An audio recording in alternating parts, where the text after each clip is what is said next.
les relations maroco-néerlandaises évoluent progressivement vers plus de progrès et de prospérité suite à la reconnaissance par Amsterdam de la proposition marocaine d'autonomie dans le conflit du Sahara et à l'affirmation du gouvernement néerlandais d'élever le niveau de coordination conjointe avec Rabat. En marge de sa participation aux travaux de la 77e session de l'Assemblée générale des Nations unies à New York, le Premier ministre Aziz Akanouche s'est entretenu avec le Premier ministre néerlandais Mark Rutte, en présence de Nassé Bourita, ministre des Affaires étrangères, de la coopération africaine et marocain résidant à l'étranger, et le représentant permanent du Maroc auprès des Nations unies, Omar Elal. Après 4 ans de blocage diplomatique en raison des dossiers du Irak Rif et de Saïd Chaou, ancien parlementaire résident aux Pays-Bas et de nationalité néerlandaise, Amsterdam et Rabat ont su surmonter les divergences du passé et se tourner vers l'avenir. Les signes de la crise entre les deux pays se sont intensifiés après que le ministre néerlandais des Affaires étrangères,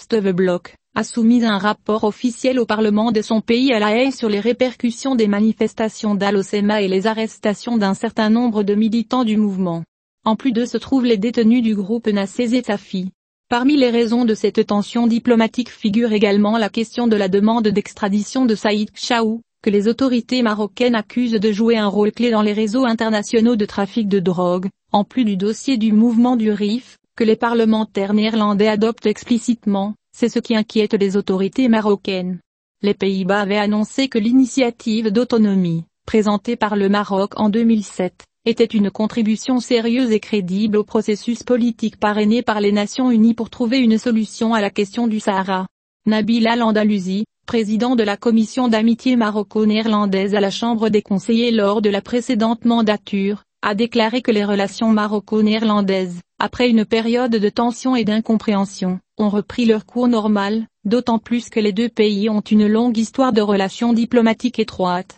Le chef du Centre maghrébin d'études et de recherche stratégique a déclaré que la présence d'une importante communauté marocaine résidant dans les basses terres fait du renforcement et de l'amélioration des relations diplomatiques une priorité pour les affaires étrangères des deux pays. Le 9 juillet 2021, un plan d'action conjoint a été signé entre les deux pays, afin de renforcer la coopération pour renforcer l'action bilatérale au niveau de nombreux domaines, y compris l'immigration, l'énergie, l'agriculture, le commerce et l'investissement, dans le cadre de l'engagement des deux pays à renforcer leurs relations bilatérales, à mettre l'accent sur le respect de la souveraineté et des institutions de l'autre et à consolider les règles du partenariat sur la base du respect des intérêts communs de les deux pays. L'expert en affaires internationales a déclaré que les deux royaumes, après le rétablissement des relations entre eux, se sont engagés à coopérer dans la lutte contre le changement climatique, et à encourager la coopération dans les domaines de l'agriculture et de l'eau, y compris la réutilisation des eaux usées et l'énergie durable.